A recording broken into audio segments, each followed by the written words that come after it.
Il va transformer l'histoire d'une discipline où le témoignage est l'essentiel à une discipline où la raison est l'essentiel. C'est-à-dire qu'il a fait passer d'un ordre de science à un autre. En gros, c'est l'État qui crée l'individu. Hein, ça, c'est très intéressant et important parce que pour les penseurs européens, au total beaucoup plus naïfs qu'Ibn Khaldoun, du XVIIe ou du XVIIIe siècle, la brique de base de la société, c'est l'individu. Hein, l'individu s'allie à d'autres individus, il abandonne une partie de sa liberté absolue, c'est Robinson Crusoe, hein, l'homme de base de la société européenne. Pour Ibn Khaldoun, rien de tout ça. C'est l'inverse. Hein. La brique de base, c'est la tribu, le clan, la famille, c'est-à-dire des unités qui sont très fortement solidaires. Et ce qui détruit la solidarité, ou les solidarités, et donc qui crée l'individu, ce sont les États. Hein, c'est l'État qui en a besoin parce que s'il ne détruisait pas ces solidarités, il devrait consacrer à lever l'impôt des forces colossales. Moins vous avez de résistance à l'impôt, c'est-à-dire plus les gens sont désarmés et désolidarisés, plus ils sont individualisés, et moins vous avez de force à consacrer au maintien de l'ordre. Bonjour et bienvenue sur Mizan TV, l'émission Délivrez-vous a le plaisir de recevoir aujourd'hui Gabriel Martinez-Gros, auteur du livre Ibn Khaldoun Anthologie, publié aux éditions Passé Composé. Bonjour Gabriel Martinez-Gros. Bonjour. Vous êtes historien, spécialisé dans l'étude de la civilisation islamique médiévale. Justement, ce sera ma première question. Qu'est-ce qui vous a séduit dans l'étude de cette grande civilisation qu'est l'islam pour lui avoir consacré toutes ces années ? Précisément le fait que c'est une grande civilisation, c'est-à-dire que je suis né en Algérie, c'est-à-dire que j'ai eu d'abord avec l'islam une relation difficile, et comme vous le savez, comme l'actualité nous le dit, l'Algérie n'est toujours pas totalement surmontée, la relation entre la France et l'Algérie n'est toujours pas totalement apaisée. Mais ce que j'ai eu la chance, car c'est une chance fondamentale, de découvrir par ces études que j'ai volontairement fini par mener sur l'islam, au terme d'une boucle de recherche assez complexe en apparence, c'est précisément l'extrême raffinement de cette civilisation, et qui m'a rendu au centuple les efforts qui sont assez considérables, il faut bien le dire, que j'ai fait pour tenter d'apprendre un peu d'arabe et de réussir à maîtriser ces textes qui sont souvent d'une si grande complexité, mais d'un si grand intérêt. Je me suis attaché à 2 hommes, pour l'essentiel. Il y en a d'autres, mais ces 2-là sont d'une telle ampleur qu'ils ont suffi à occuper une vie de chercheur, qui a pourtant été assez active, je crois. C'est fondamentalement Ibn Khaldoun depuis presque 25 ans maintenant, à peu près. Hein. Et avant lui, sans doute pendant presque une vingtaine d'années, Ibn Hazm, qui est un des très grands auteurs andalous, peut-être le plus grand auteur andalou avec Ibn Rushd, avec Averroès. Ces 2-là m'ont largement payé de mes efforts et ont largement contribué à penser les blessures que une guerre particulièrement cruelle avait imprimé sur mon enfance, puisque j'avais 12 ans au moment de l'indépendance de l'Algérie. Justement, pour parler de votre ouvrage et puis de Ibn Khaldoun, est-ce que vous pouvez nous le présenter ? On est obligé de passer par là. Bien sûr. Et expliquer pourquoi il est considéré comme l'une des figures majeures de l'histoire de la pensée. Alors, pour le présenter, c'est relativement simple, et relativement plus simple que de mesurer l'ampleur de sa pensée. Il est né c'est un exilé, lui aussi, si j'ose dire. Il est né à Tunis en 1332. Il était d'origine andalouse. Sa famille était établie à Séville, s'était établie à Séville au moment de la conquête d'Al-Andalus, de l'Espagne, par les Arabes au milieu du 8e siècle. Donc sa famille a vécu pendant environ 5 siècles, ce qui n'est pas rien, hein, sur la terre ibérique, fondamentalement à Séville. Et puis ils ont quitté Séville au moment où la ville a été reconquise ou conquise par les chrétiens en 1248. C'est en 1246, 2 ans seulement avant la reconquête de la ville, qu'ils s'en vont Ce sont de hauts fonctionnaires, hein, déjà. C'est une famille extrêmement d'origine arabe, yéménite, extrêmement connue, reconnue, qui a toujours fait partie de l'élite arabe sévillane. Et donc ils suivent la dynastie des Almohades, la grande dynastie berbère des Almohades, qui domine alors le Maghreb dans son exil de l'autre côté du détroit de Gibraltar. Ils s'établissent à Tunis. C'est l'ensemble du Maghreb qui était alors sous la domination des Almohades. Et ils s'établissent à Tunis parce que règne alors à Tunis un homme qui est un fidèle de la dynastie des Almohades. Et Ibn Khaldoun se considérera toujours, pour autant qu'il ait une allégeance politique, il se considérera toujours comme un Almohade en quelque sorte, hein, comme un fidèle de la dynastie, de cette dynastie berbère des Almohades.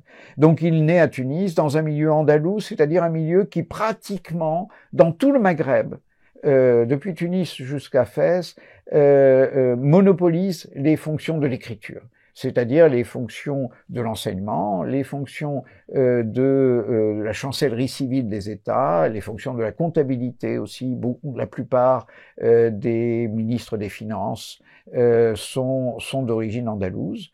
Alors que les fonctions à proprement parler militaires et de souveraineté sont entre les mains de souverains, de rois berbères, et que les Arabes, les tribus arabes du Maghreb intérieur, exercent de plus en plus souvent les fonctions de guerre, hein. Ils sont de plus en plus souvent les mercenaires de ces rois berbères. Donc une carrière jusqu'à l'âge de 45 ans qu'il va mener essentiellement dans les fonctions civiles de l'État, hein, il est haut fonctionnaire, dirait-on aujourd'hui, hein, et puis une brusque rupture à l'âge de 45 ans, il décide de se consacrer entre guillemets à la science, c'est-à-dire à l'enseignement. Il comprend tout, nous dit-il, de la manière dont l'État est constitué, de ce à quoi il sert et de la manière dont il est constitué, comment il fonctionne.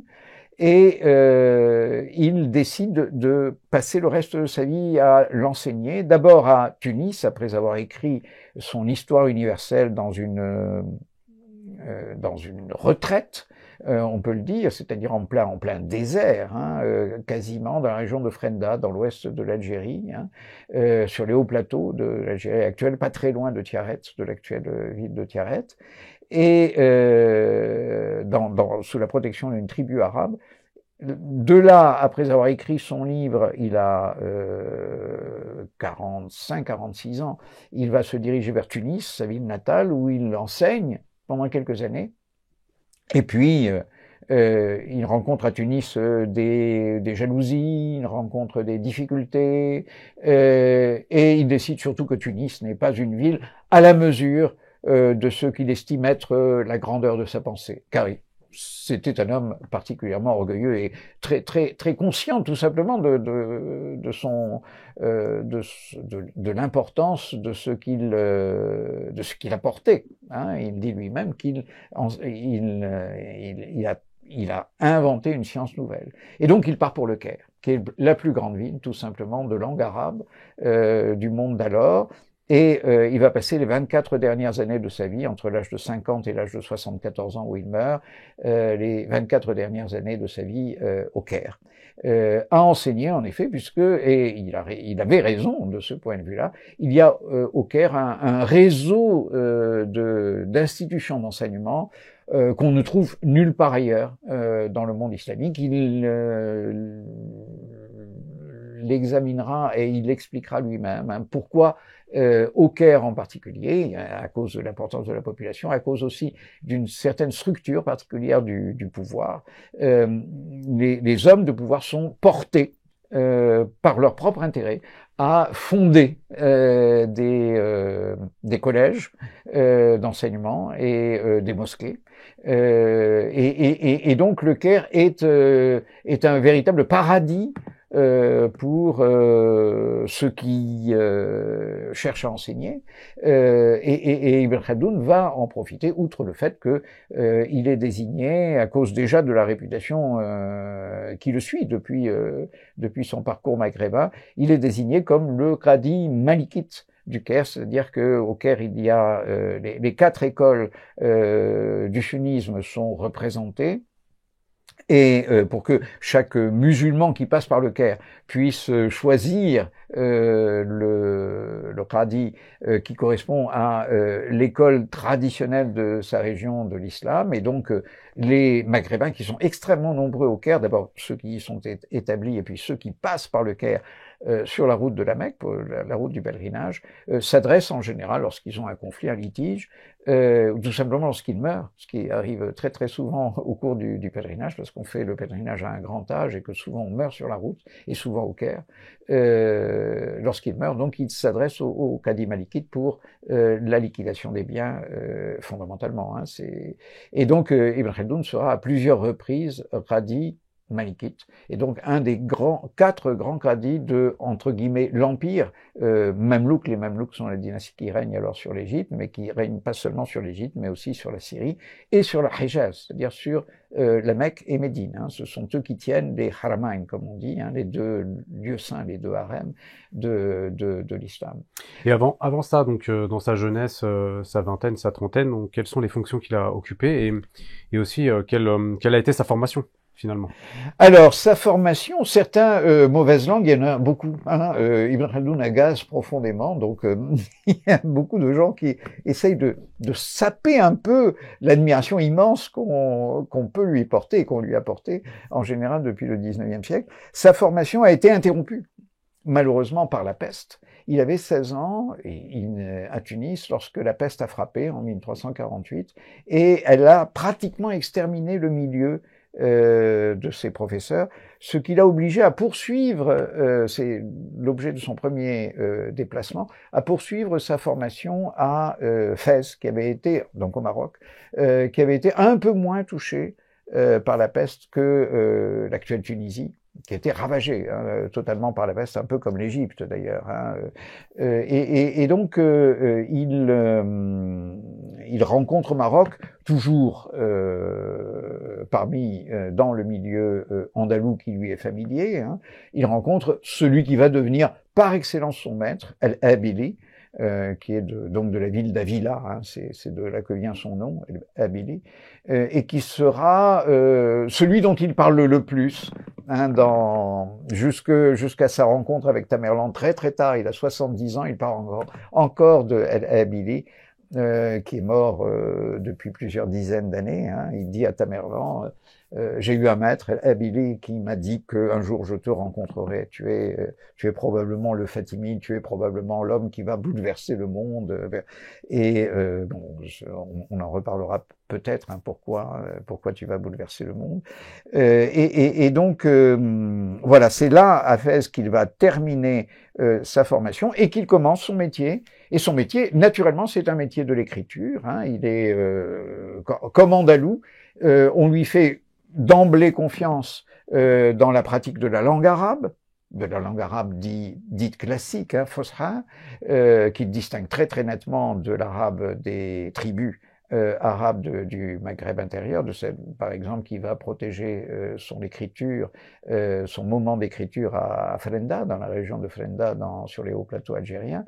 Les Andalous sont supposés spécialistes de cet arabe, qui est déjà une langue pratiquement morte, hein, il faut bien le dire, mais absolument indispensable pour la gestion de l'État, puisqu'on écrit exactement comme en Occident, on écrit qu'en latin, hein, en Orient, au Maghreb, on ne peut écrire que dans cette langue arabe, bien entendu, classique, et on lui fait aussi confiance, juste tout simplement pour tracer les lettres, hein, tout simplement. C'est déjà ça. Il dit lui-même que les Berbères, les secrétaires berbères, lorsqu'il y en a, ont une très vilaine écriture, une très mauvaise écriture. Lui a une très belle écriture, bien entendu, une très belle écriture andalouse en réalité, car ce qu'on appelle aujourd'hui l'écriture maghrébine est en fait une écriture andalouse. Les Andalous avaient un tel monopole sur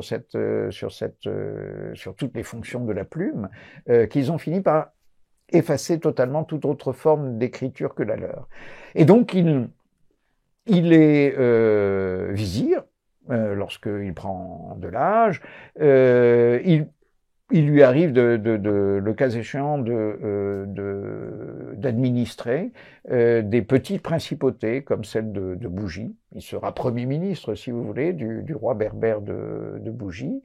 Il lui arrive même de mener ce qu'on appelle à l'époque déjà des harkas, c'est-à-dire des mot à mot le mouvement, hein, c'est-à-dire des expéditions de collecte de l'impôt dans la montagne kabyle, parce que naturellement les Kabyles de l'époque, dans la montagne derrière Bougie, hein, dans l'arrière-pays de Bougie, parce que naturellement les Kabyles de l'époque déjà refusent de payer l'impôt, bien sûr, hein, ce sont en ce sens des Bédouins, c'est là qu'ils élaborent tout simplement. Hein. Lui, il l'élabore, mais chacun l'avait en tête, la différence entre Bédouins et sédentaires. Hein. Fondamentalement, les sédentaires sont ceux qui payent l'impôt, et les Bédouins sont ceux qui ne payent pas l'impôt, et auxquels donc il faut de temps en temps essayer de faire payer l'impôt. Il faut essayer de convertir des Bédouins en sédentaires, c'est-à-dire en gens qui payent l'impôt. Et donc, il va aussi, alors ce sera surtout les fonctions qu'il exercera dans les dernières années avant de rompre avec l'activité politique ou l'activité administrative, il va surtout recruter, recruter des mercenaires arabes dans les tribus arabes, puisque ce sont les meilleurs combattants, ce sont les meilleurs guerriers. Et donc les rois berbères font de plus en plus appel à des mercenaires arabes, mais il faut des intermédiaires. Et cet intermédiaire andalou est un intermédiaire tout désigné dans la mesure où il a de vieilles origines arabes, il a même eu un ancêtre qui était compagnon du prophète, et donc dans la mesure où on peut impressionner les chefs arabes de ces tribus, on leur envoie un Andalou en leur disant, vous voyez, c'est un vrai arabe. Nous sommes des berbères, bien sûr, mais on vous envoie quelqu'un de très grande qualité, vous voyez, dont l'ancêtre a fréquenté le prophète. Petite question supplémentaire par rapport à sa formation. On sait que les grands anciens, les grands savants de l'époque étudiaient un peu toutes les matières, que ce soit sur le plan religieux, le plan littéraire ou même sur le plan dit scientifique dur d'aujourd'hui. Tout à fait. Est-ce que vous pouvez développer?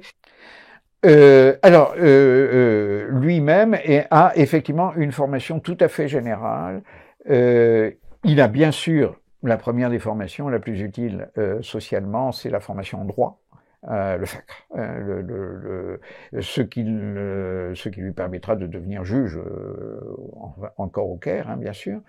Mais par l'intermédiaire du fameux El-Abidi, qui est son dernier et son principal professeur, il a un intérêt qui sera d'ailleurs suspect aux yeux de ses rivaux à Tunis et surtout au Caire, un intérêt considérable pour les sciences aqliya, comme il dit, les sciences intellectuelles, c'est-à-dire les sciences dures, ce que nous appelons aujourd'hui les sciences dures, les mathématiques, surtout les mathématiques et l'astronomie et l'astrologie. Et c'est mal vu. C'est mal vu parce que ces sciences, en particulier, ont été très pratiquées en milieu chiite, et il sera accusé de sympathie chiite lorsqu'il sera au Caire. Hein. C'est relativement dangereux.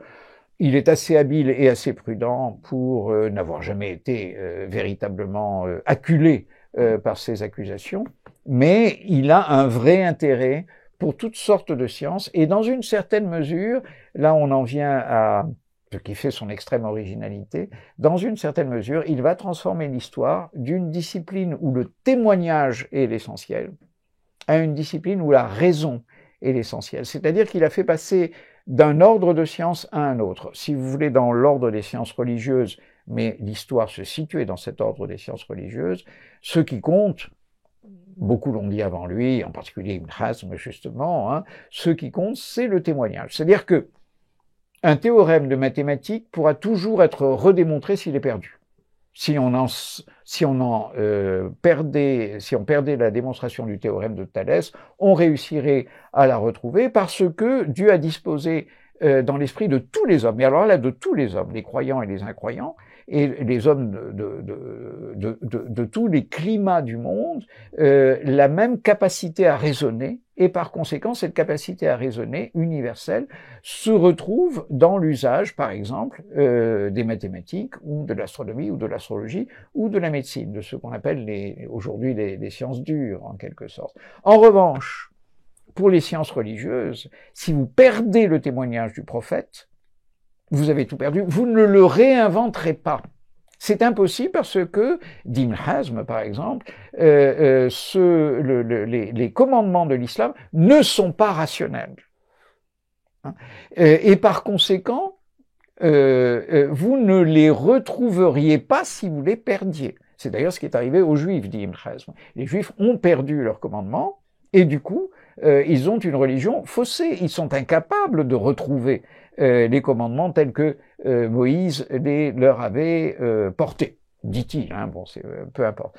Mais pourquoi? Ben, tout simplement parce que s'il vous suffisait, comme disent les philosophes, le parti des philosophes, hein, les gens comme Ibn Tufail ou Ibn Rushd, s'il suffisait de considérer le monde pour avoir la réponse de Dieu à toutes les questions que nous nous posons, alors le prophète ne serait pas nécessaire. Hein, vous n'auriez pas besoin d'un texte, celui du Coran, celui des hadiths, pour vous dire quel est le message, si le message vous était directement donné par la création, hein, par la réflexion intellectuelle et rationnelle sur la création. Si vous préférez, et pour nous éloigner un peu, mais c'est la même question, c'est ce que dit Galilée au début du XVIIe siècle. Il dit à l'Église, mais qu'est-ce que c'est que vos textes, enfin votre évangile et votre Ancien Testament? Ça ne sert à rien. J'ai la parole de Dieu devant moi. Cette parole de Dieu, c'est sa création. Et j'ai son langage. Son langage, il est mathématique. C'est-à-dire que grâce au triangle et au cône, je peux comprendre le langage de Dieu. Et donc, je n'ai pas besoin de vous. Je n'ai pas besoin de l'Église. D'où la catastrophe, évidemment, pour Galilée. Vous vous dites, en gros, j'ai pas besoin du christianisme, j'ai besoin de rien, d'ailleurs. Hein. J'ai besoin simplement de ma cervelle et d'un peu de mathématiques pour comprendre le langage de Dieu. Et donc, en gros, les intellectuels arabes qui avaient bien compris ça, hein, je veux dire que si vous allez trop loin dans l'ordre de la philosophie, alors vous n'avez plus besoin de prophétie. Ont séparé les deux ordres de sciences. C'est-à-dire, vous avez des sciences dans lesquelles vous pouvez et vous devez vous servir de votre intellect, de votre raison, et des sciences, et Ibn Khaldoun le dit très explicitement dans ces termes, dans lesquelles pratiquement la raison est interdite. Ce qui compte, c'est le témoignage. C'est qu'est-ce que le prophète a dit, et à partir de ce que le prophète a dit, à partir du moment où vous connaissez le message de Dieu qui est donné dans un arabe clair, comment ces messages, celui du prophète et celui de Dieu, vous ont été transmis de la façon la plus fidèle possible, jusqu'au bout. Seulement, dit Ibn Khaldoun, pour ce qui concerne l'histoire, hein, l'histoire normalement est du côté du témoignage, pour ce qui concerne l'histoire, c'est plus possible de se fier au témoignage parce que tant de siècles ont passé depuis les événements fondamentaux de l'histoire de l'islam, que on n'a plus de témoignages sûrs. Et dans la mesure où on n'a plus de témoignages sûrs, on est obligé de se servir de la raison pour comprendre ce qui s'est passé. C'est ça la grande révolution finalement khaldounienne, c'est que vous faites passer l'histoire du côté des sciences de la raison, hein, dans lesquelles la raison doit être utilisée. Justement, donc pour revenir à l'histoire que vous abordez, j'aimerais développer cette question-là. Vous dites que donc il est passé d'une vision sur le témoignage à une vision plus analytique. Oui, c'est ça. Donc il aborde cette science-là à travers aussi la sociologie, l'anthropologie. Est-ce que vous pouvez développer donc quelle a été l'apport majeur d'Ibn Khaldoun à l'histoire de la pensée sur ce point-là? Ah, alors ça c'est extrêmement important et c'est encore discuté. Disons que à mes yeux, le centre de la pensée d'Ibn Khaldoun, c'est l'État. Hein, c'est-à-dire que c'est l'État qui distingue ce qu'il appelle les sédentaires et ce qu'il appelle les bédouins. Les sédentaires ne sont pas des paysans et les bédouins ne sont pas des nomades. Hein.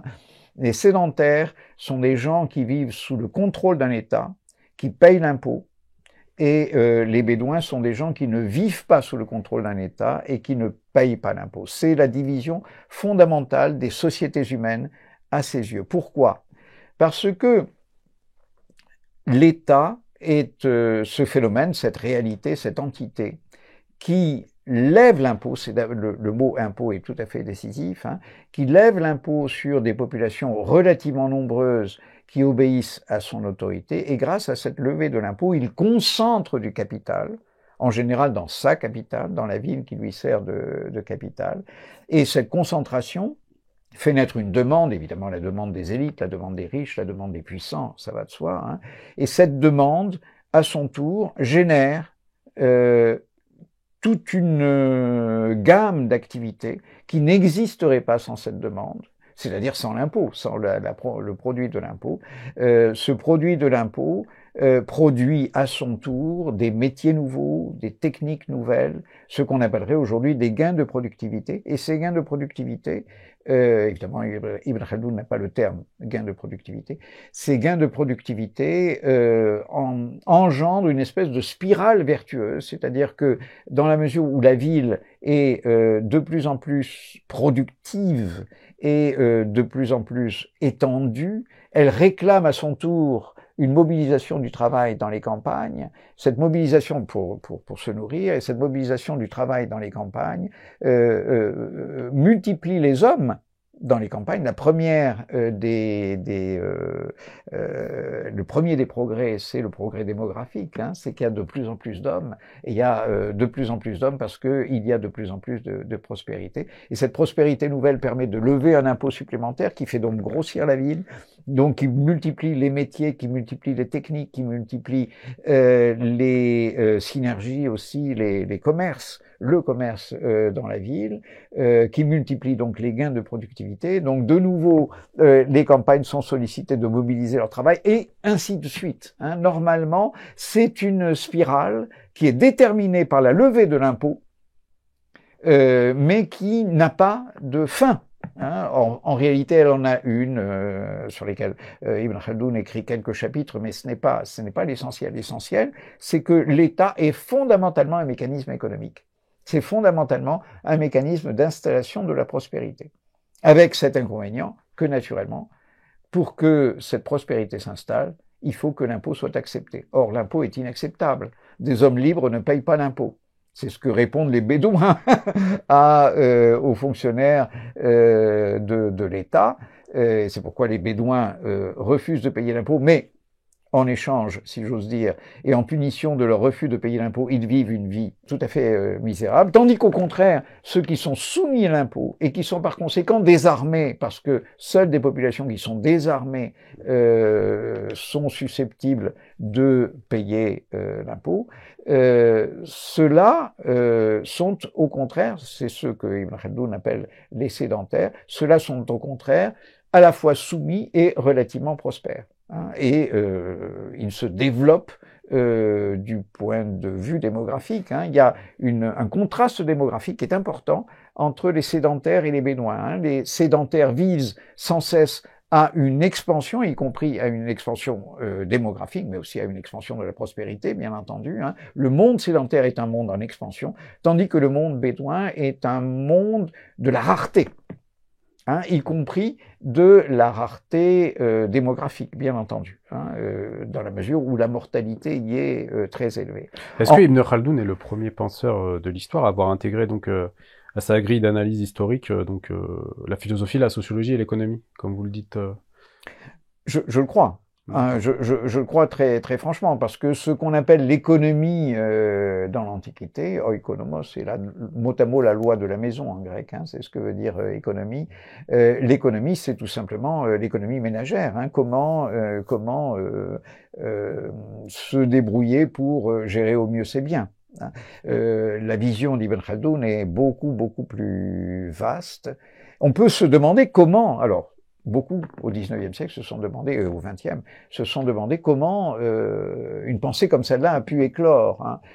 Dans un monde du XIVe siècle, le grand sociologue Ernest Gellner, qui est un sociologue anglais, disait « on comprend Marx, on comprend Tocqueville, on comprend les grands penseurs du XIXe siècle. Ces grands penseurs, ils ont été les grands penseurs de l'Ancien Régime ou du passage de l'Ancien Régime à la révolution industrielle, précisément parce qu'il y avait eu une grande rupture dans la société. C'est cette grande rupture de la réalité sociale, hein, c'est-à-dire ce qu'on a appelé la révolution industrielle, qui a fait naître des pensées originales. Hein. On a compris que ce qu'on croyait jusqu'alors être des données sociales naturelles et qu'on ne changerait jamais, Hein, les enfants mouraient à un certain âge, beaucoup, au moins la moitié, peut-être plus. Les femmes mouraient à un certain âge parce que, bah voilà, on couche, on mourait à 35 ou 40 ans et pas plus. Les hommes mouraient vers 45 ans. Bon, tout ça étaient des choses jugées totalement naturelles,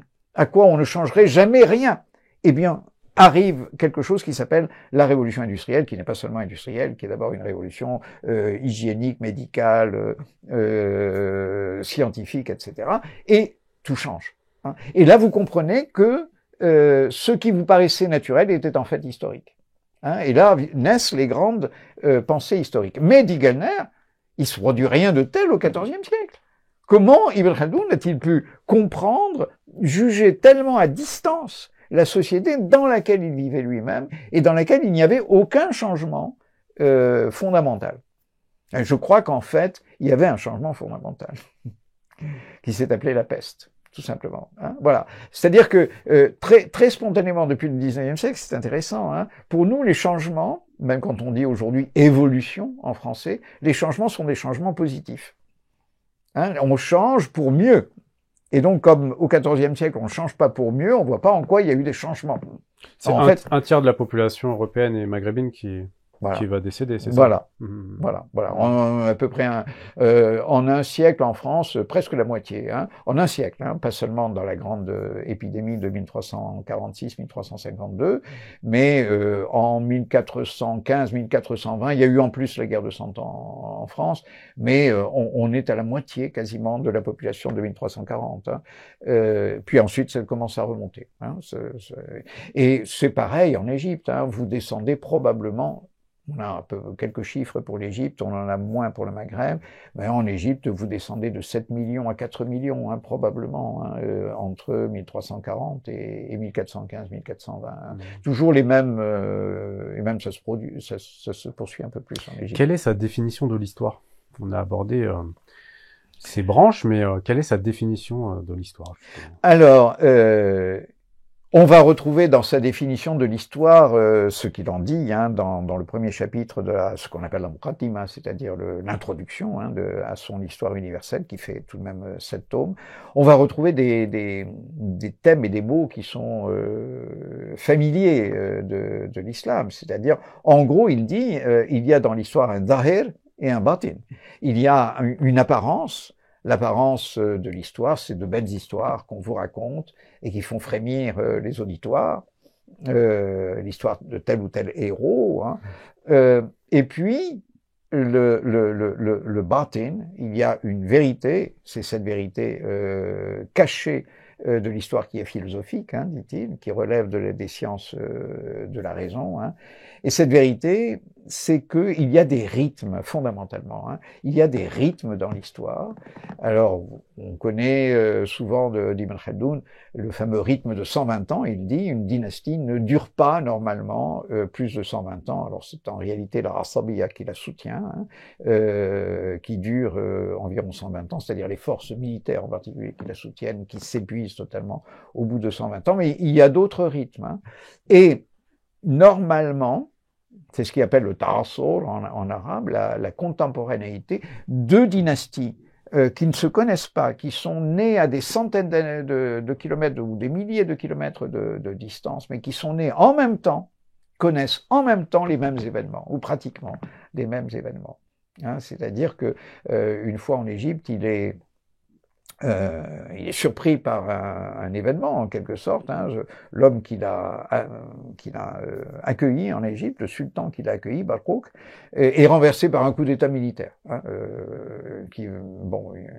c'est d'ailleurs assez gênant parce que les vainqueurs demande à Ibn Khaldoun de signer l'arrêt de mort de Barkouk comme hérétique en quelque sorte, ce qu'il n'a pas envie de faire, mais sous la pression et sous le sabre, il signe, et Barkouk revient au pouvoir. Ce qu'il dit à Makrizi, son disciple, un peu plus tard, c'est « Bon Dieu, j'aurais dû y penser, il s'est produit exactement la même chose au Maroc. » À la même époque, c'est-à-dire un roi qui a été renversé et qui est revenu au pouvoir. Et j'aurais dû pensé que une chose assez comparable allait se produire en Égypte, parce que normalement les mêmes événements, ou le même type d'événements, hein, les mêmes types d'événements se produisent au même moment dans l'histoire des dynasties. Donc il y a une histoire générale des dynasties, qu'elles soient d'ailleurs musulmanes ou pas, hein.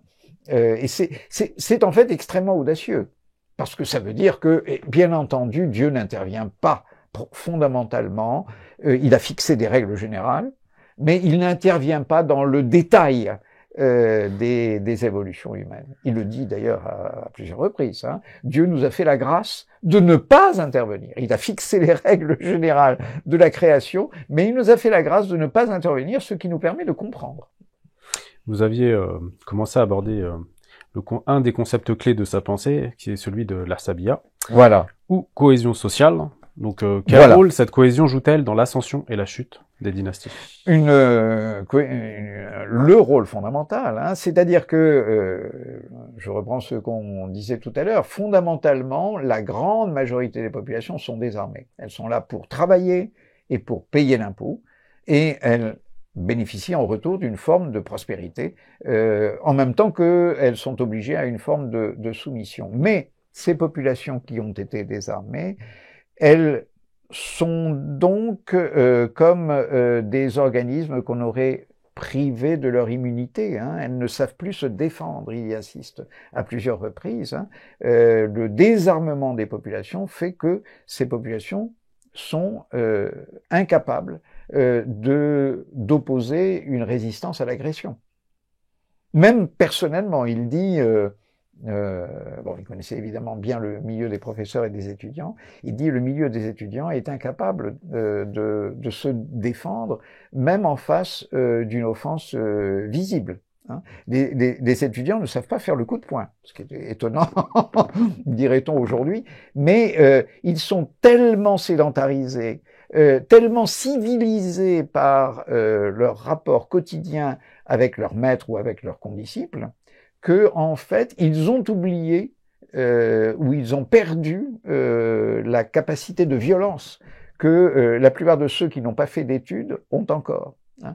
Et donc, ce qui est vrai pour les étudiants est infiniment plus vrai en général pour la société sédentaire, pour la société urbanisée, pour la société civilisée en quelque sorte, à qui l'État interdit la violence pour lever sur cette société civilisée l'impôt et pour diriger les énergies qui sont au départ les énergies violentes de l'humanité vers le travail, vers la création, vers la productivité.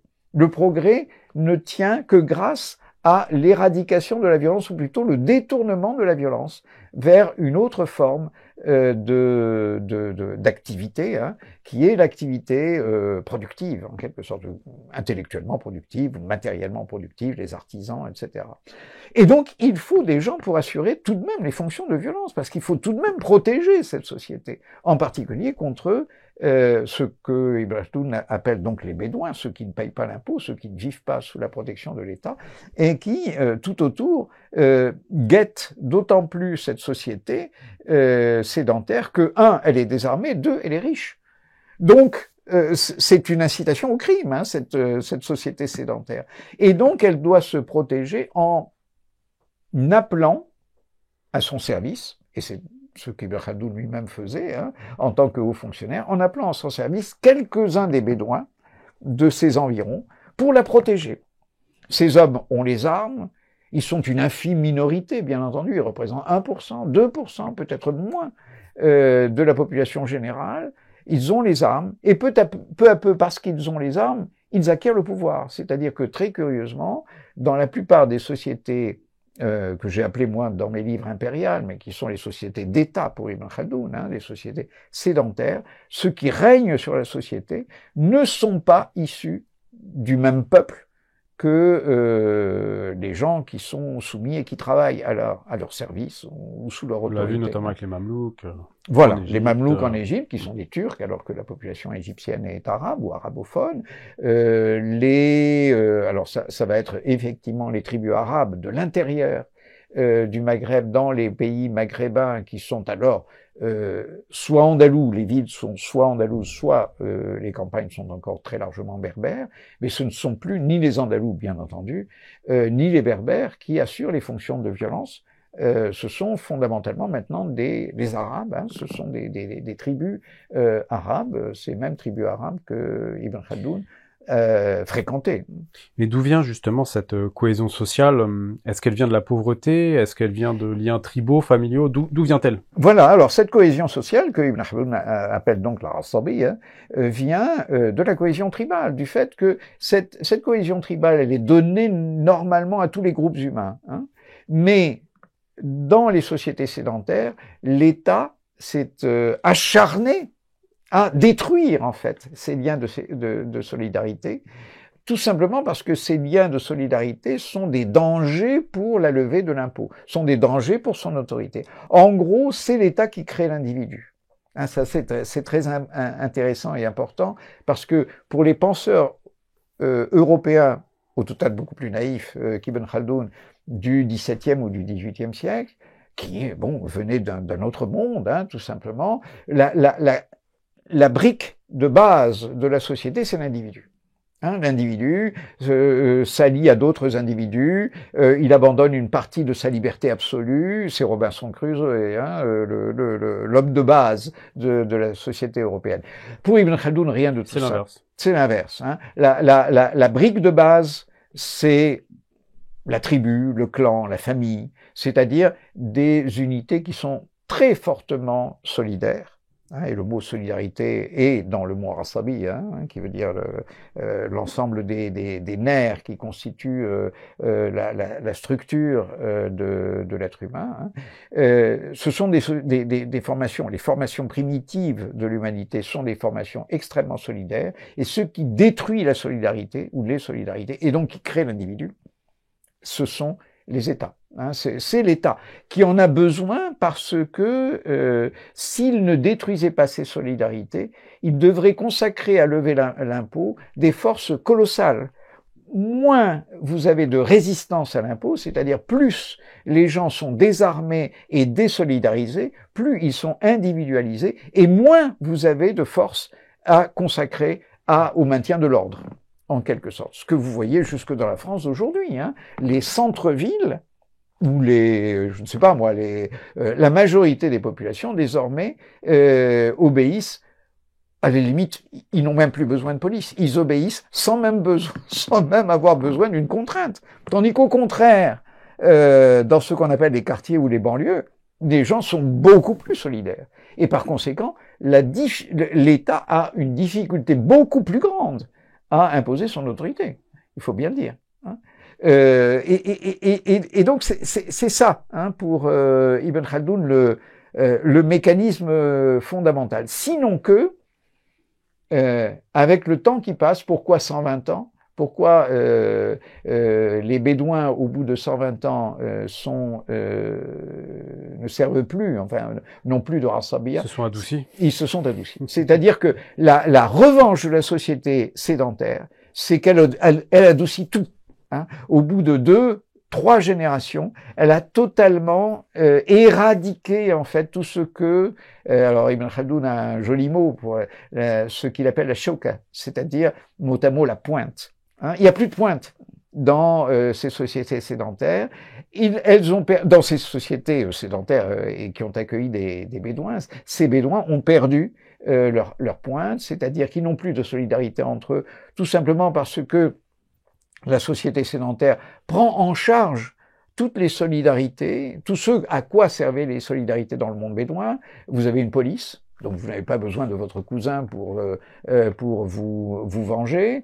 Vous avez une armée, donc vous n'avez pas besoin de votre cousin lointain pour vous défendre. Vous avez une justice. Donc le Qadi est là pour régler les problèmes si jamais vous en avez. En réalité, on va très peu souvent chez le Qadi parce qu'il est, si j'ose dire, c'est difficile, c'est cher, etc.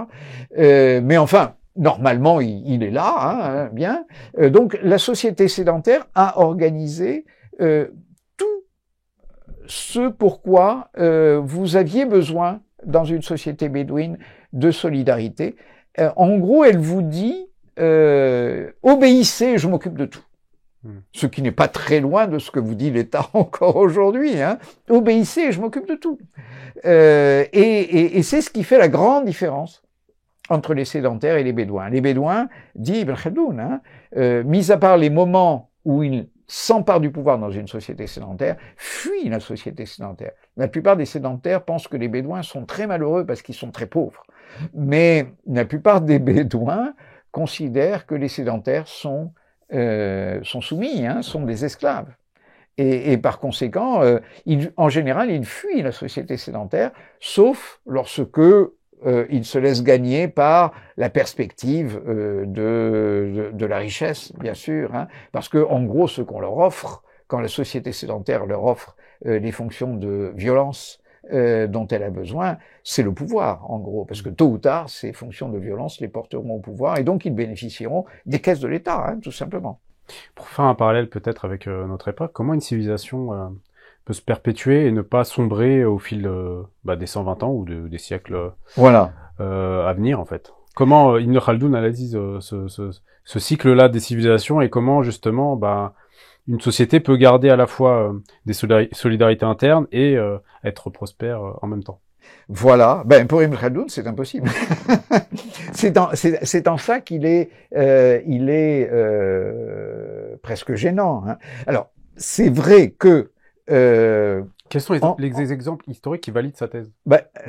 Alors, les exemples historiques sont très très nombreux, même si nous avons du mal à le voir, parce que ceux qui font de l'histoire aujourd'hui viennent de sociétés nationales, démocratiques, c'est-à-dire celles que l'Occident a constituées à partir, disons, du XVIIIe siècle, peut-être même avant, mais peu importe. En gros, l'histoire de l'Occident, c'est vrai, ne correspond pas à l'histoire à la théorie d'Ibn Khaldoun, mais les 2 ou 3 autres grands, ou 4 autres grands rassemblements humains, hein, c'est-à-dire la Chine, l'Inde, l'islam bien entendu, et le cas échéant même les civilisations de l'Amérique centrale d'avant Christophe Colomb, hein, les civilisations du Mexique en particulier. L'Empire romain aussi, non? L'Empire romain, tout à fait. Hein. L'Empire romain, surtout dans les derniers siècles de son existence, parce que il a fallu un temps pour que cette structure très khaldounienne entre sédentaires et bédouins se mette en place. Tout ça correspond.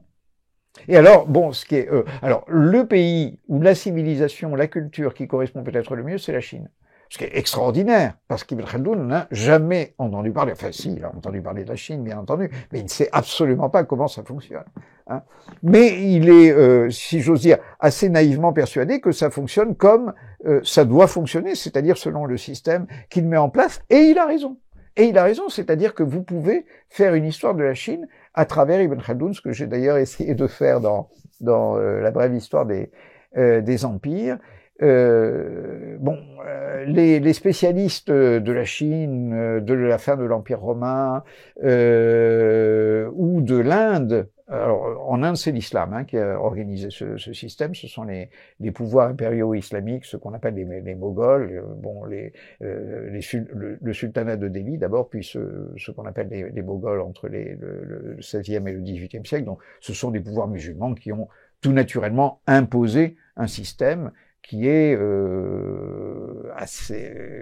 assez fidèlement décrit par Ibn Khaldoun, qui est celui qu'Ibn Khaldoun décrit avec, c'est assez intéressant, hein, François Bernier, qui est un médecin français qui vit en Inde au XVIIe siècle, dit les Moghols, et par Moghols il n'entend pas les membres de la dynastie régnante, mais l'ensemble de l'appareil d'État.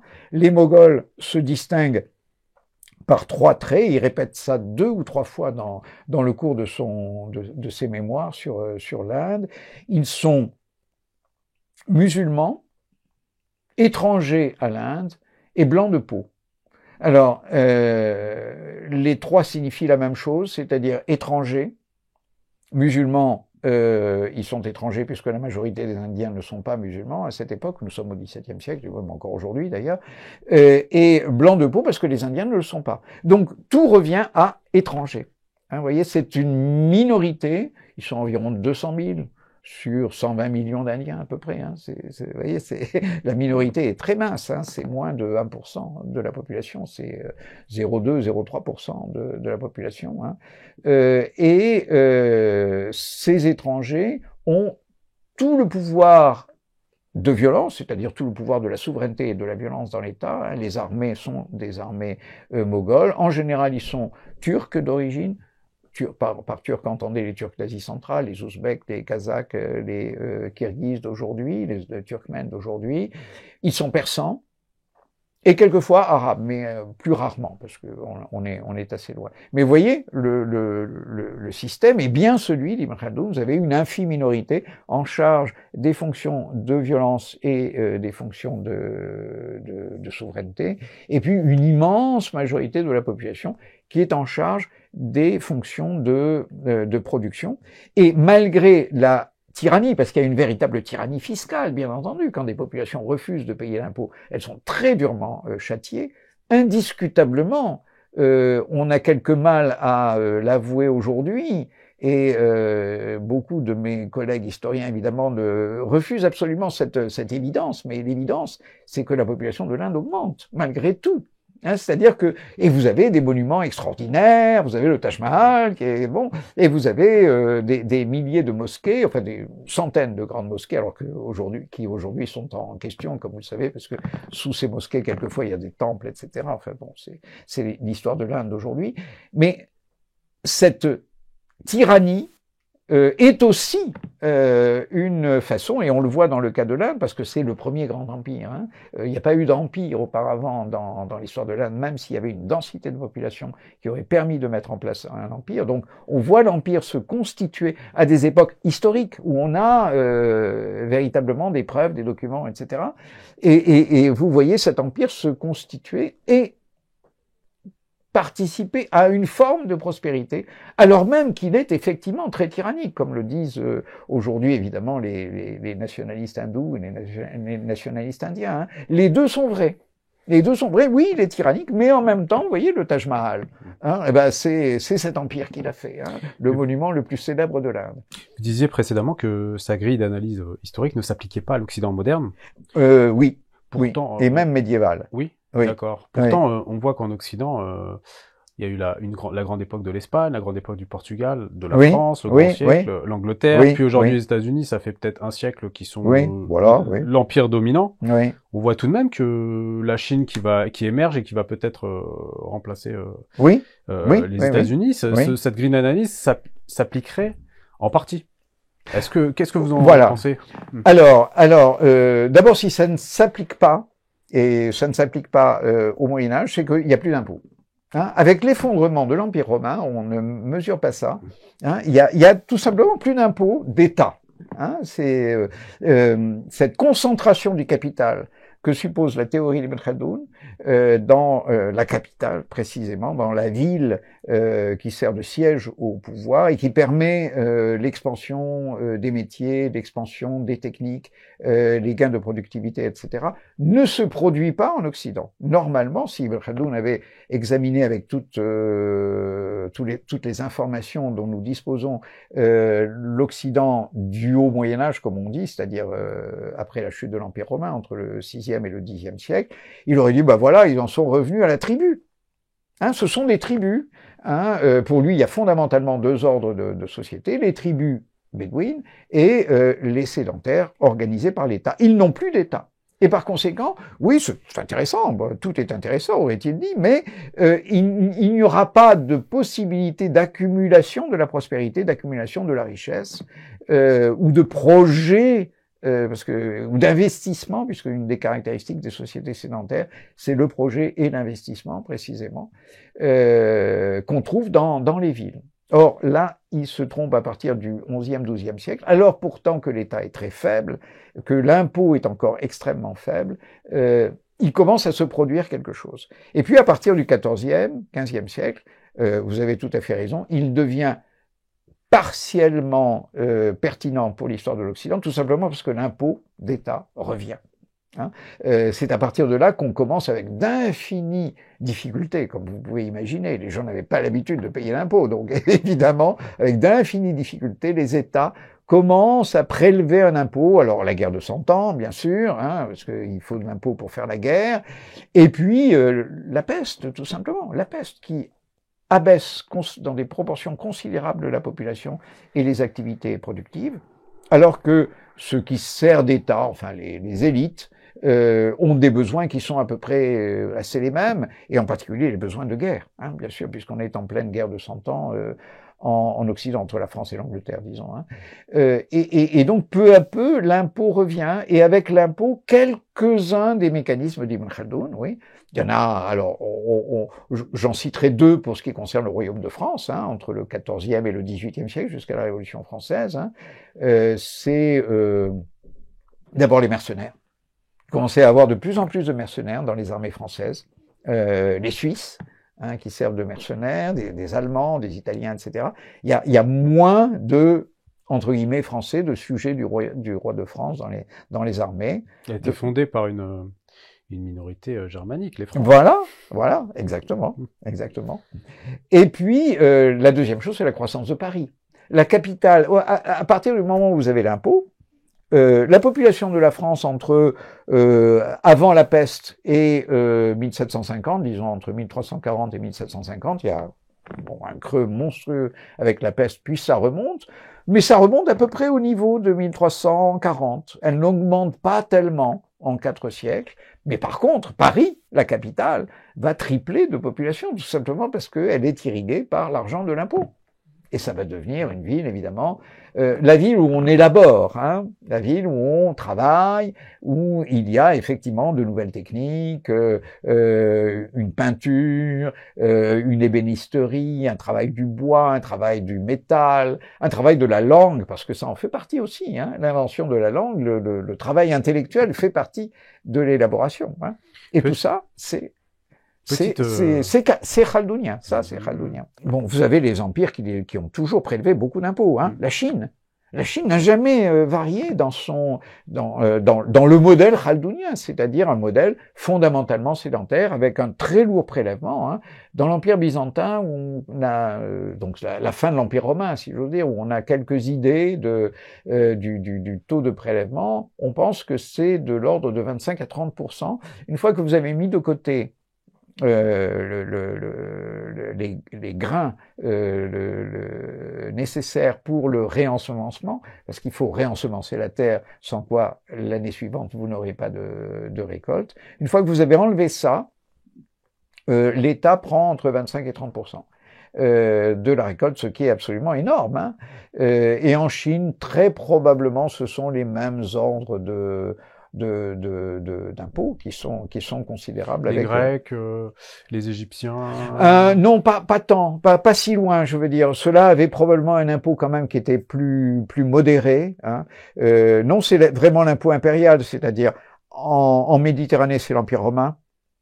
Alors l'impôt étant l'héritier du pillage, hein, bien sûr. Avant, vous avez le pillage armé, hein, bien sûr. De temps en temps, l'impôt n'est pas abonné, comme on aurait dit au Moyen Âge, c'est-à-dire ce n'est pas un impôt annuel. Mais en revanche, de temps en temps, vous avez une expédition de pillage qui liquide, un peu comme la Harka d'Ibn Khaldoun, dans la montagne kabyle, qui liquide tous les biens, enfin qui vous prend tous les biens. Et ensuite, petit à petit, l'impôt va devenir quelque chose de régulier. Et c'est d'ailleurs ce que les populations espèrent et souhaitent et veulent. Hein. C'est-à-dire que l'impôt, au moins, soit régulier. Qu'on ne vous enlève pas d'un seul coup tout ce que vous avez mis de côté. Et là, c'est l'Empire romain. En Chine, c'est à peu près la même époque, c'est aux alentours de notre ère, hein, de l'ère chrétienne, en gros, hein, sous les Han, la grande dynastie fondatrice de l'Empire chinois. Dans l'islam, tout de suite, puisque il y a l'héritage romain, il y a l'héritage perse, les Perses faisaient la même chose dans leur empire, et en Occident, non. Et en Occident, non, c'est pour ça que ça correspond pas. En Occident, il faut attendre le 14e, 15e siècle pour que ça y ait de nouveau. Alors avec des normes, encore une fois, hein, il y a des pays où ça marche, où le pouvoir royal réussit à imposer l'impôt, les gens, la France, la Castille, le centre de l'Espagne, et d'autres où ça ne marche pas du tout, l'Aragon, la partie catalane de l'Espagne, l'Angleterre, évidemment. Hein, ce qui va déclencher la grande, à part les affaires de religion, ce qui va déclencher la grande révolution anglaise du XVIIe siècle, c'est le refus de l'impôt. Et le fait que le roi essaye de faire ce que le roi de France a fait. Il n'y a pas de raison, dit-il, enfin, puisque le roi de France, lui, a réussi à imposer l'impôt à ses paysans, je vais faire la même chose. Et ça tourne à la catastrophe. Hein. Il finit sur l'échafaud. Le roi d'Angleterre est décapité. Hein. Bon, il y a des affaires religieuses qui s'y ajoutent et qui rendent les choses plus graves. Mais l'impôt, ça va être terrible. En Allemagne, il n'y a pratiquement pas d'impôt. Hein, il y a des petites principautés qui lèvent des petits impôts, hein, mais il n'y a pas d'impôt d'État pendant des siècles et des siècles. Hein. En Italie, c'est la même chose. Ce sont les villes qui prélèvent l'impôt. Alors c'est voilà, c'est des cités-États, mais il n'y a pas. L'impôt est relativement léger parce que précisément l'administration est très légère aussi. Donc c'est ce que paye l'impôt, c'est-à-dire l'administration et la défense, la guerre, ce sont des choses qui sont assez facilement financées. Donc les grands États, les grands empires, les grandes nations découlent de ce prélèvement imposant de l'impôt. Absolument. Mais concernant pour finir sur cette parenthèse-là, concernant les dynasties au sein de la civilisation islamique, voilà, il y en a eu énormément, beaucoup, les Almohades, oui. les Mamelouks et ainsi de suite. Quel était le niveau, le degré de prélèvement d'impôts au sein de ces... Alors, Ibn Khaldoun en parle un peu en connaissance, puisqu'il a connaissance de deux grands domaines, une connaissance directe, intime. C'est le domaine maghrébin et le domaine égyptien, syro-égyptien, hein, puisqu'il va passer les 25 dernières années de sa vie là-bas. Et il dit très clairement, hein, le degré de prélèvement de l'impôt dépend de la capacité de résistance d'une société. Hein. C'est-à-dire que le domaine syro-égyptien, il n'y a aucune résistance. Ils payent l'impôt depuis 2000 ans, ils sont totalement sédentarisés. Et donc, les Mamelouks n'ont aucune difficulté à prélever l'impôt. Il n'y a pas de révolte pratiquement en Égypte. Il y a quelquefois des émeutes urbaines qui sont très rapidement réprimées en quelques heures ou au grand maximum en quelques jours. Et donc, ça se note dans le nombre de gens qui sont en charge des fonctions de violence. Pour 4 millions d'habitants en Égypte, sans doute 2 en Syrie, hein, au pire de la peste, hein, les populations les plus basses, et quelques centaines de milliers en Arabie, vous avez besoin de 7 à 8 000 Mamelouks. C'est tout. 7 à 8 000 Mamelouks suffisent à maintenir l'ordre et à vivre bien, évidemment. Hein. Eux sont des Turcs qui sont recrutés au loin par l'État. Le Maghreb, c'est le contraire. Le Maghreb, dit Ibn Khaldoun, il y a des tribus partout. Et par conséquent, vous n'arrivez pas à lever l'impôt, hein, de toute façon. C'est ce qu'il dit à propos dans un passage qu'il a d'ailleurs supprimé à la fin de sa vie. Il a supprimé comme ça, ou ajouté des chapitres à la Muqaddimah ou à son histoire universelle. Il parle du Fatimide, c'est-à-dire de celui qui doit annoncer la fin des temps, et il dit la tradition au Maghreb veut que le Fatimide apparaisse au Maghreb justement, mais c'est pas possible. Alors il dit, il raconte tout ce que sont les traditions et il conclut, mais c'est pas possible. C'est pas possible parce que la même tradition veut que le Fatimide réussisse à construire un État très puissant, un État très fort. Or, on ne peut pas construire d'État très fort au Maghreb. C'est impossible parce que, d'abord, le niveau de population est tombé tellement bas avec la peste qu'il n'y a plus assez de gens pour payer l'impôt. Et ensuite, les gens ne sont pas décidés à payer l'impôt. L'essentiel des sociétés maghrébines est organisé par la tribu, encore une fois, et ces tribus sont totalement rétives à l'impôt. Donc, non, on ne peut pas construire, c'est d'ailleurs probablement une des raisons pour lesquelles il est parti, on ne peut pas construire de grands États au Maghreb, et si on ne peut pas construire de grands États, on ne peut pas construire de grandes capitales, et si on ne peut pas construire de grandes capitales, on ne peut pas avoir des métiers, des techniques, des gains de productivité comme celles qu'on a au Caire, parce que les populations égyptiennes sont totalement soumises à l'impôt. L'impôt s'élevait à peu près 30% comme au temps de l'Empire romain? Oui, voilà. D'accord. Probablement, oui. Voilà. Ok. Pour revenir donc à notre entretien, on a fait une petite digression sur l'impôt, mais qui est Qui est la base. L'argent, c'est le nerf de la guerre, comme on dit. Absolument. Dans sa théorie sur la corruption du pouvoir, Ibn Khaldoun identifie plusieurs facteurs. Quels sont ces critères et quel modèle politique défendait Ibn Khaldoun? Alors, je ne pense pas qu'il ait un modèle politique de préférence. Il a un modèle politique pratiquement unique, puisque, à ses yeux, pratiquement toutes les sociétés sédentaires obéissent aux mêmes règles et au même rythme. Donc, la corruption du pouvoir tient tout simplement à la sédentarisation de la partie bédouine du pouvoir, c'est-à-dire ceux qui exercent le pouvoir, presque inévitablement sont gagnés par la civilisation, par la culture de leur sujet, et cette culture les tue en tant que groupe solidaire et dominant. C'est-à-dire qu'ils se transforment peu à peu en individus, eux aussi. Ils sont peu à peu rongés par la société sédentaire, et le pouvoir, les dynasties, disparaissent ainsi, hein. Les Rassabiya disparaissent ainsi, elles se dissolvent dans la société sédentaire, et elles se dissolvent d'autant plus que à la dissolution quotidienne, hein, du fait qu'on n'a plus besoin de solidarité puisqu'il existe des institutions d'État qui assurent l'ordre et qui assurent la sécurité, qui assurent même le cas échéant le secours aux veuves, aux orphelins, etc. S'ajoute l'enseignement des ulama qui vous disent que la violence c'est mal, etc. Alors que la violence est une violence nécessaire. Hein. Les hommes de l'État sont par nécessité en charge de la violence. Ils sont là pour ça. Mais peu à peu, d'une part, ils y renoncent.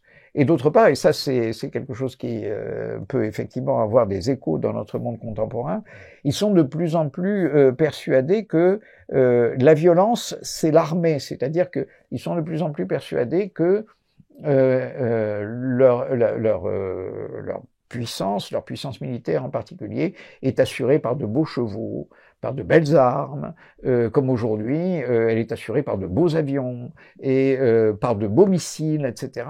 Et ils oublient que, au total, la guerre n'est pas une affaire de missiles, de chevaux ou de boucliers ou de bêtes épées. La guerre est une affaire de solidarité. Hein.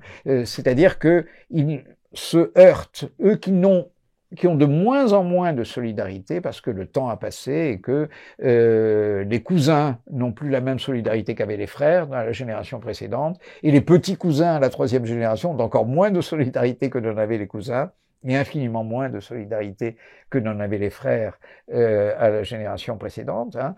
Donc, au fur et à mesure que ces solidarités se perdent, ils essayent de le compenser par des avancées techniques dont ils disposent grâce précisément à la civilisation sédentaire, mais ces avancées techniques en général ne compensent pas l'absence de solidarité et le fait qu'ils vont affronter, au bout de leur route, ils vont affronter des bédouins, des tribus, hein, qui, elles, ont infiniment moins d'armement en apparence, mais ont des solidarités extrêmement solides, extrêmement fortes, qui leur permettent souvent de l'emporter. Alors il y a comme Ibn Khaldoun est un analyste très fin, il n'oublie pas de dire qu'au départ, les Bédouins ont très peur des sédentaires, parce que eux aussi, ils sont impressionnés par les beaux chevaux et les belles armes et les beaux boucliers, comme aujourd'hui, ils sont impressionnés par les rafales et les F-15 et les etc. Hein.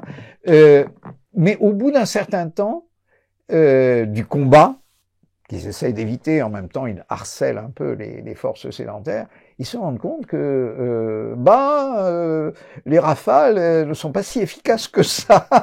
et donc ils avancent un peu plus et ils se rendent compte qu'il n'y a pas tant de résistance que ça. Ils avancent encore un peu plus et finalement tout s'effondre devant eux. Hein. On a eu quelques exemples extrêmement spectaculaires ces dernières années au Moyen-Orient. Alors bon, ce ne sont que des exemples moyen-orientaux pour l'instant, c'est-à-dire la victoire extravagante de l'État islamique à Mossoul en 2014. Hein. Ils étaient peut-être 7000, ils ont attaqué 85 000 soldats irakiens qui ont été défaits en 5 ou 6 jours. Et puis il y a eu, encore beaucoup plus spectaculaire, en décembre, la victoire du HTS, enfin de Hayat Tahrir al-Sham, sur les armées d'Assad qui se sont littéralement effondrées alors qu'elle disposait en apparence de toutes les supériorités, en particulier de la supériorité aérienne. Voilà. Donc pour vous et pour Ibn Khaldoun, le moteur de l'histoire, ce serait cette asabia et cette cohésion sociale. Tout à liée fait. à la violence. Alors souvent, c'est ethnique, hein, il ne faut pas se le dissimuler. Les solidarités constituent elles-mêmes des ethnies. C'est pas nécessairement les ethnies qui constituent des solidarités.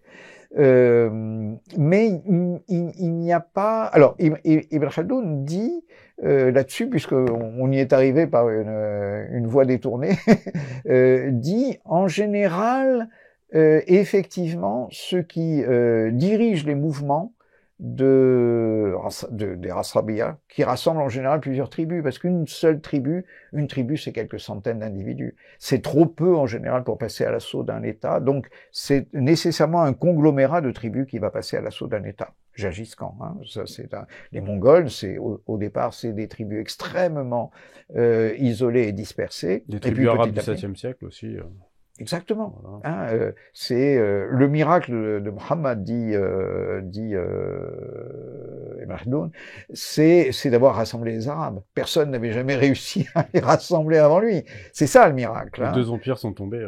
Voilà, deux empires sont tombés parce que un homme et une religion, c'est-à-dire ce qu'ils appellent une darwa, un appel, ont réussi à rassembler une rassembia absolument formidable, c'est-à-dire des tribus qui avaient vécu pendant des milliers d'années aux frontières d'empires constitués et qu'ils auraient pu attaquer et qu'ils n'avaient jamais attaqué, qu'ils n'avaient jamais osé attaquer, tout simplement parce qu'ils n'étaient pas constitués en bloc, parce que il dit des Arabes, comme ce sont les plus fiers des Bédouins, jamais ils ne toléreront qu'un autre arabe prenne le dessus sur eux, sauf si un aspect religieux est en cause. Hein, et c'est là que la religion intervient dans la constitution des États. Ce qu'il appelle la darwa, donc, hein, c'est ce qui permet à des Asabiyya de se lier entre elles, alors que normalement, les Asabiyya sont c'est-à-dire les solidarités tribales, sont extrêmement méfiantes à l'égard des solidarités tribales voisines. Vous décrivez l'État comme une machine qui pacifie les masses, quitte à les désarmer et à les asservir. Oui. Qu'est-ce qui différencie fondamentalement l'État décrit par Ibn Khaldoun et l'État moderne? Alors l'État moderne, qui est l'État né de l'histoire de l'Occident, voilà, est né de l'histoire de l'Occident, c'est-à-dire qu'il est né d'une organisation extrêmement complexe, il faut bien le dire, qui est médiévale, où des étagements non pas de solidarité, mais de suzeraineté, de vassalité se mettent en place, et qui n'exigent pas de force qui les maintiennent ensemble. Hein, c'est-à-dire que la cohésion est uniquement idéologique. Je dois au roi mon service. Alors, en échange, il me doit ma terre. Hein. C'est-à-dire que une seigneurie est aussi sacrée qu'un pouvoir royal. Hein. Je lui obéis, il est le roi, mais en échange, il me garantit, à moi et à mes enfants, hein, que je suis seigneur de tel endroit. Hein. Sauf exception, c'est-à-dire trahison ou crime particulièrement grave, on ne défait jamais, on ne dessaisit jamais un noble, entre guillemets, puisque c'est ainsi qu'on appelle ces gens qui sont étagés dans la hiérarchie, dans la pyramide de l'état social d'Ancien Régime. Hein. Jamais on ne défait un noble de ses biens. Il faut des raisons pour ça. Alors que, effectivement, normalement, dans l'empire, ce que j'appelle l'empire, hein, en Chine, dans l'islam égyptien, par exemple, les Mamelouks, hein, à chaque génération, les Mamelouks perdent leurs biens. Hein, dès qu'ils sont morts, on saisit leurs biens, ils ne vont pas à leurs enfants. Hein, et on les redistribue aux Mamelouks qui viennent après eux, hein, et qui reprennent en charge l'État. Donc vous avez, l'empire est totalement hostile à l'idée d'aristocratie. Hein, il n'y a que une seule réalité qui dure, hein, c'est l'État lui-même. Hein. Et l'État anéantit systématiquement, de la même façon qu'il anéantit toute résistance parmi les sédentaires, pour pouvoir lever l'impôt, il anéantit aussi toute résistance parmi ceux-là même qui le servent, précisément pour récupérer leurs biens et ce qu'ils ont hérité eux-mêmes de l'impôt de leur vivant. Hein, puisque de leur vivant, c'est à eux qu'est allé le produit de l'impôt. Quand ils meurent, on reprend ce produit de l'impôt pour le redistribuer à d'autres. Hein. C'est ainsi que l'État fonctionne. Alors, l'État occidental n'est plus fondé sur ces et voilà, l'État moderne est inégalités, fondé sur quelque chose de très bizarre, qui est l'État occidental, cette espèce de contrat, d'où l'idée de contrat social. Hein. Il y a quelque chose hein, dans l'idée de contrat social qui correspond à une réalité. Hein. L'idée de contrat social chez Hobbes, chez Rousseau, au XVIIe, XVIIIe siècle. Il y a une forme de contrat entre je ne touche pas à ta souveraineté suprême, toi le roi, je ne touche pas à l'Église, même chose, hein, souveraineté suprême, d'accord, mais en revanche, vous ne touchez pas à mon bien.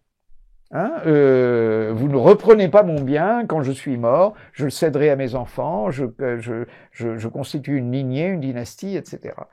À partir de là, c'est constitué, alors avec la révolution industrielle, l'État moderne, c'est-à-dire que de toute façon, la révolution industrielle va changer complètement les choses en ce sens qu'elle crée de la richesse sans que l'impôt soit le moyen essentiel de rassemblement de la richesse. Il y a assez de richesse, on crée de la richesse, et il y a assez de richesse, si j'ose dire, pour tout le monde. Malgré l'augmentation de la population, l'augmentation de la population est elle-même une forme d'augmentation de la richesse, et donc il y a possibilité de redistribuer, possibilité qu'on n'avait pratiquement pas dans les sociétés telles qu'Ibn Khaldoun les a connues, hein, les sociétés agraires, où il y a très très peu de progrès. Hein. Le progrès, c'est justement le progrès qui est obtenu dans les villes par la concentration de l'impôt et mais l'impôt reste toujours présent aujourd'hui.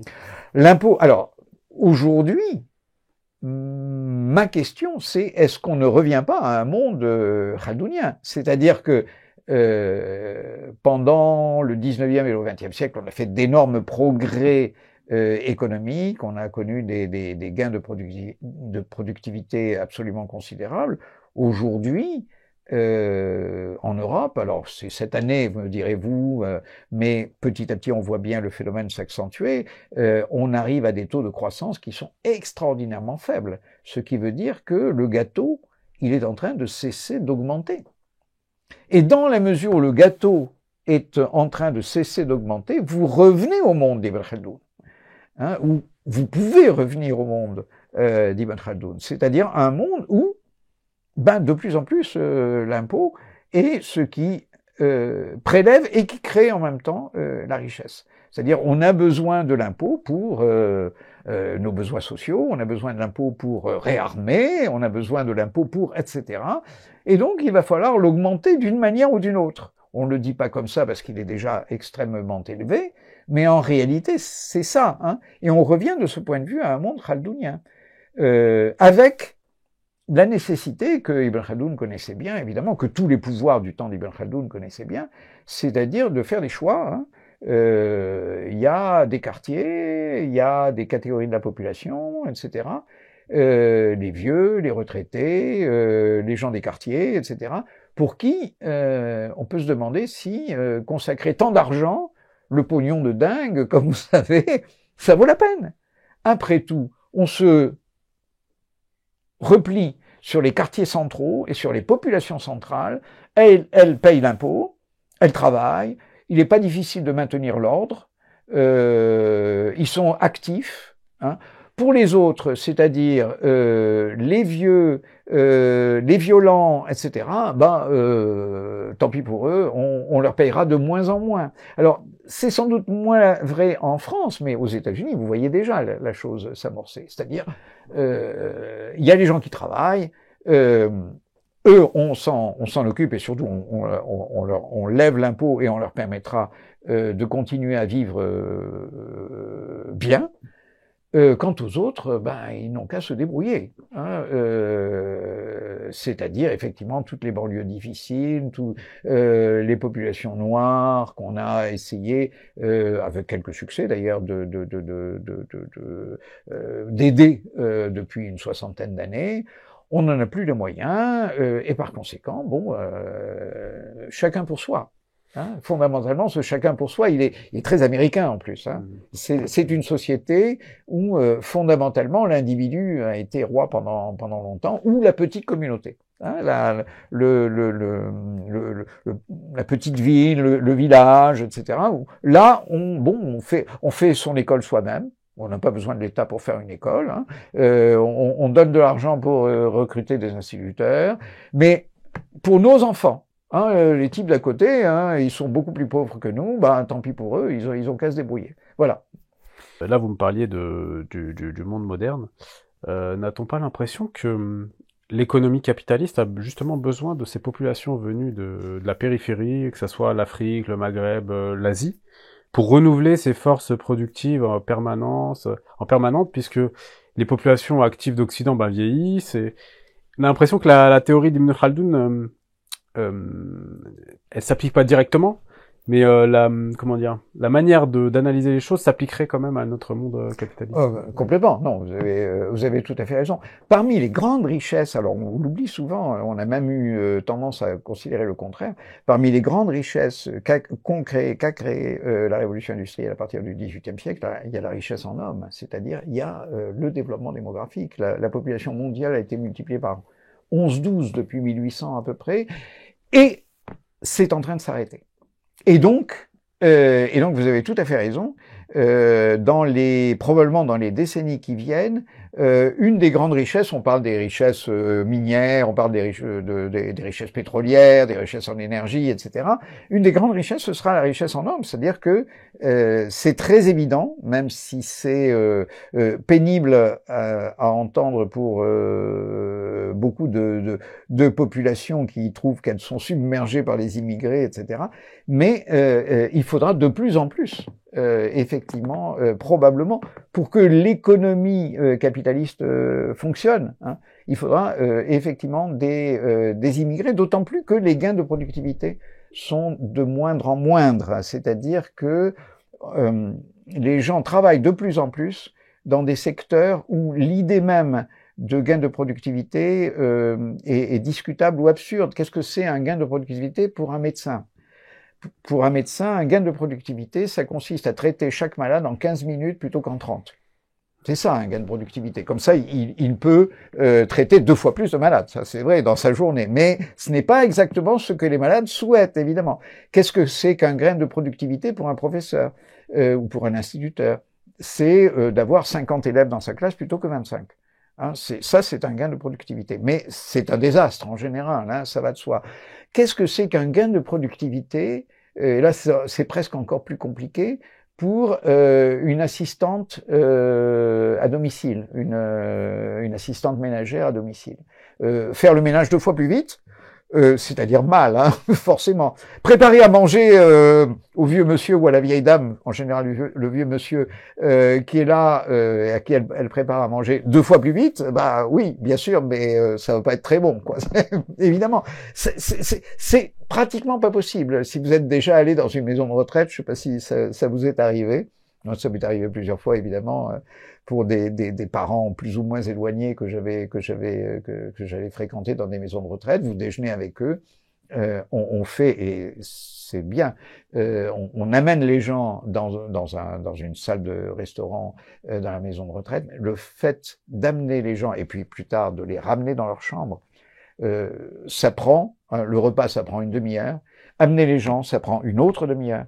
Et les ramener, ça prend une autre demi-heure. C'est-à-dire que le temps, et par conséquent l'argent, parce que ça veut dire énormément d'aides soignantes qui remontent, ou de dames de service, hein, qui remontent vers leur chambre les malades ou les gens âgés. Ces gens sont submergés de travail nécessairement par la lenteur inévitable hein, tout simplement, qui est la lenteur de l'âge, hein, que les patients ou que les pensionnaires de la maison de retraite manifestent nécessairement. Et c'est pour ça que on a besoin de centaines de milliers de postes aujourd'hui dans les maisons de retraite. Et on ne voit pas jusqu'à présent, alors peut-être qu'on pourra un jour automatiser un certain nombre de choses, mais un certain nombre de choses, et pour l'instant on n'y est pas du tout. Donc en plus, non seulement le système a besoin de main-d'œuvre, mais il a besoin de plus en plus de main-d'œuvre au fur et à mesure que ces activités de moindre gain de productivité se multiplient. Et au fur et à mesure que, par exemple, la population vieillit, elle se multiplie. La société doit trouver un équilibre dans toute cette contradiction apparente. Absolument. Dans votre livre, vous soulignez la lucidité d'Ibn Khaldoun sur la fragilité de toute civilisation. Oui. Dans un monde globalisé où les empires sont désormais économiques ou numériques, pensez-vous que son analyse peut être appliquée aujourd'hui ? Alors voilà, personnellement je le pense, évidemment il aurait été passionné par le monde d'Elon Musk, mais ce n'est pas dans le monde d'Elon Musk que la théorie d'Ibn Khaldoun est la plus visible. C'est-à-dire, si vous regardez la société sous cet aspect-là, en apparence, les progrès sont encore très vifs. Et c'est de ces progrès qu'on va vous parler, de l'intelligence artificielle, de la conquête de Mars, de SpaceX, de la voiture électrique, etc. Mais si vous regardez la masse, ce que font de plus en plus d'économistes, et à juste titre à mon avis, la masse des sociétés, ces masses de sociétés sont à la fois très profondément sédentarisées, c'est-à-dire qu'elles demandent aujourd'hui, plutôt qu'elles ne subissent, l'intervention de l'État. Et c'est le signe d'une sédentarisation qui est malsaine dans une certaine mesure, c'est-à-dire que elles sont de plus en plus, ces populations dépendantes, et en fait elles vivent aussi dans des mondes où les progrès de la productivité sont de moindre en moindre, d'abord à cause de tout ce qu'on a dit, et aussi parce que l'usage des instruments qu'inventent les sommets, en particulier des instruments numériques, cet usage est de plus en plus difficile. Je veux dire que moi-même, qui n'ai plus 20 ans, j'ai du mal, malgré un certain niveau de formation, j'ai du mal avec les outils numériques. Alors j'imagine, a fortiori, d'autres de mes contemporains, et j'ai beaucoup de contemporains, et j'ai même beaucoup de gens qui sont plus âgés que moi aujourd'hui encore en ce monde. Ils sont de plus en plus perdus, et ils ont besoin de plus en plus de solliciter de l'État une forme de sédentarisation. Alors, il ne faut pas s'y tromper, il n'y a pas opposition entre les deux, c'est grâce à ceux qui font des progrès et qui obtiennent des gains de productivité au sommet, c'est grâce à Elon Musk, à Zuckerberg et à quelques autres, que les autres pourront vivre, s'ils peuvent vivre. Sans innovation technique, le monde court à sa perte ? Sans innovation technique, c'est-à-dire ce qu'on a fait depuis 2 siècles, en gros, oui, je pense que le monde aura beaucoup plus de mal à vivre, c'est-à-dire que ça devrait normalement accélérer le mouvement de retrait de l'État de certains secteurs. Ce que l'Empire romain a fait, ce que l'Empire abbasside a fait. Comment se débrouillait-il en cas de crise, de crise financière? La crise commence toujours par l'argent. Comment faisait-il en cas de crise financière? Ils abandonnaient des parties de leur domaine qui leur paraissaient moins rentables, tout simplement. Et ils se repliaient, par exemple en confiant à un gouverneur de province le soin de défendre les frontières en échange du fait que il devenait un gouverneur pratiquement indépendant, en mesure de céder à son fils ou à son petit-fils le gouvernement de sa province, et ainsi, en rendant à demi indépendants certaines parties de leur domaine qui leur paraissaient moins rentables et surtout plus lointaines, plus éloignées de la capitale, ils conservaient le gros du revenu fiscal, c'est-à-dire le revenu des terres disposées autour de la capitale, et surtout des terres les plus sédentaires, c'est-à-dire des terres dans lesquelles le maintien de l'ordre et la levée de l'impôt réclamaient le moins de puissance, le moins de contraintes, et donc le moins de force militaire nécessaire. Je ne dis pas que Bon, ça se fera de manière un peu plus, probablement, en tout cas dans un premier temps, de manière un peu plus civilisée ici, mais ce sera un phénomène probablement assez comparable. À quoi il faut ajouter il y a quand même, je pense à l'Amérique latine, je pense à Haïti par exemple, ou à d'autres pays d'Amérique latine, le resserrement et la concentration de la richesse attirent les loups. C'est-à-dire attire la criminalité. Vous arrivez en Amérique latine à des niveaux de criminalité qui sont absolument insupportables et qui expliquent très largement beaucoup plus que la pauvreté, l'émigration absolument massive vers les États-Unis. Même si les États-Unis, à nous paraissent un monde comment dire, où la gâchette est facile et les revolvers omniprésents, ou les fusils omniprésents, pour un latino-américain, c'est un monde de sécurité. C'est-à-dire que ce que les latino-américains viennent chercher, essentiellement, bon, il y a d'autres raisons, effectivement, économiques, politiques, mais il y a surtout la raison de sécurité pour la majorité de ceux qui s'en vont. Et l'insécurité est aussi un des signes de la faiblesse de l'État. Merci Gabriel Martinez-Gros pour ces analyses. On voit que Ibn Khaldoun est un penseur majeur de l'histoire et qui peut nous donner des grilles d'analyse aussi pour notre époque. Je rappelle donc que vous êtes l'auteur de l'ouvrage donc Ibn Khaldoun, anthologie, publiée aux éditions Passé Composé. Merci Gabriel. Je remercie aussi nos auditeurs pour leur écoute. N'hésitez pas à partager cette émission, à vous abonner. Et je vous dis à très bientôt sur Mizan TV. Merci à vous.